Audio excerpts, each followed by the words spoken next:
नमस्कार, आप देख रहे हैं हरिभूमि टीवी। आज हम बात करेंगे कि उत्तर प्रदेश की सड़कों पर खासकर बरेली में जो कुछ हुआ उसने पूरे राज्य में खलबली मचा दी। ये सिर्फ एक साधारण विरोध प्रदर्शन नहीं था, ये कानून व्यवस्था को सीधी चुनौती थी, जिसका जवाब योगी सरकार ने उसी अंदाज में दिया जिसके लिए वो जानी जाती है।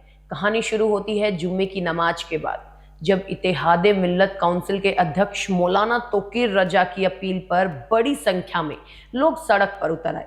ये सभी आई लव मोहम्मद विवाद को लेकर विरोध कर रहे थे, जो कानपुर से शुरू होकर अब यूपी के कई शहरों में तनाव पैदा कर चुका है। जब पुलिस ने इस भीड़ को रोकने की कोशिश की तो स्थिति तुरंत बिगड़ गई। भीड़ हिंसक हो उठी और पथराव शुरू कर दिया गया। लेकिन ये यूपी है साहब, और यहाँ पुलिस को उपद्रवियों को काबू करने में देर नहीं लगती। जवाबी कार्रवाई में पुलिस ने सख्त लाठी चार्ज किया और उपद्रवियों को दौड़ा दौड़ा कर पीटा। इस एक्शन के बाद जिस इलाके में कुछ देर पहले तनाव था, वहां शनिवार की सुबह सिर्फ सन्नाटा और पुलिस बल की मौजूदगी दिखी। पुलिस ने इस मामले में तत्परता दिखाते हुए मौलाना तोकीर रजा समेत 50 लोगों को हिरासत में लिया है और 6 मुकदमे दर्ज किए। ये साफ संदेश है कि योगी राज में अराजकता बर्दाश्त नहीं की जाएगी। लेकिन सबसे बड़ी बात तो मुख्यमंत्री योगी आदित्यनाथ का बयान रहा। बरेली की घटना पर उन्होंने जो कहा वो सीधे तौर पर मौलाना को एक खुली चेतावनी थी। सीएम योगी ने तंज कसते हुए कहा कि मौलाना ये भूल गया है कि शासन किसका है। उसे लगता था कि धमकी देकर सड़क जाम कर देंगे, लेकिन हमने कहा कि ना जाम होगा और ना ही कर्फ्यू लगेगा। और फिर आई वो लाइन जो उनकी जीरो टॉलरेंस नीति का निचोड़ थी। ऐसा सबक सिखाएंगे कि तुम्हारी आने वाली पीढ़ियां दंगा करना भूल जाएंगी।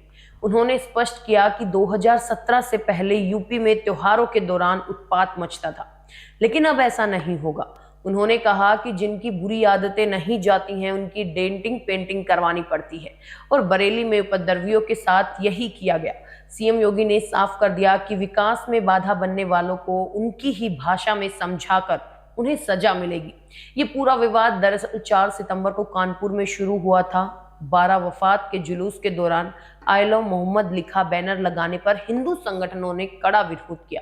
पुलिस ने तब कार्रवाई कर 9 नामजद और 15 अज्ञात लोगों के खिलाफ एफआईआर दर्ज भी की थी। लेकिन ये कैंपेन यही नहीं रुका और अन्य शहरों में फैल गया। इसके जवाब में हिंदू समुदाय ने भी आई लव महादेव महाकाल जैसे बैनर लगाए, जिससे धार्मिक तनाव और गहरा गया। योगी सरकार की सख्ती सिर्फ बरेली तक नहीं रुकी है। वाराणसी में बिना अनुमति के आई लव मोहम्मद का जुलूस निकालने पर 4 लोगों को गिरफ्तार किया गया। वही लोहता इलाके में ऐसे ही एक जुलूस में सिर तन से जुदा के नारे लगाने के आरोप में 12 लोगों पर एफआईआर दर्ज की गई। ये दिखाता है कि राज्य भर में कानून व्यवस्था को लेकर जरा भी ढील नहीं दी जा रही। इधर लखनऊ में भारतीय जनता पार्टी नेता अमित त्रिपाठी ने एक अलग ही संदेश दिया।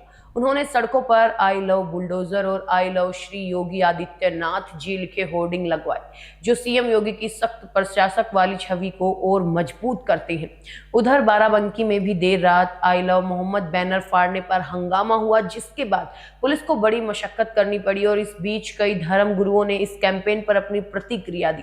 श्री गोवर्धन मठपुरी के पीठाधीश्वर शंकराचार्य स्वामी श्री निश्चलानंद सरस्वती ने इस कैंपेन को षड्यंत्र बताते हुए आशंका जताई है कि इसके पीछे कोई बड़ा मास्टरमाइंड हो सकता है, जो देश में माहौल खराब कर रहा है। वही मुस्लिम धर्मगुरु मौलाना शहाबुद्दीन रजवी बरेलवी ने घटना को दुर्भाग्यपूर्ण बताते हुए सभी से शांति बनाए रखने और कानून को अपने हाथ में ना लेने की अपील की। सीएम योगी आदित्यनाथ का ये कड़ा और सीधा संदेश है कि उत्तर प्रदेश में अब उपद्रवियों और अराजकता के लिए कोई जगह नहीं है। पुलिस की ताबड़तोड़ कार्रवाई, बड़े नेताओं पर तुरंत एक्शन और सीएम की तीखी चेतावनी ने यह स्पष्ट कर दिया कि प्रदेश में कानून का राज ही सर्वोपरि है। जो लोग सत्ता की ताकत को भूल गए हैं उन्हें उनकी ही भाषा में सबक सिखाया जाएगा, ताकि आने वाली पीढ़ियां भी दंगा करने से पहले 100 बार सोचे। ये एक ऐसी कार्रवाई है जो भविष्य में किसी भी सांप्रदायिक हिंसा के लिए एक जीरो टॉलरेंस मिसाल पेश करेगी।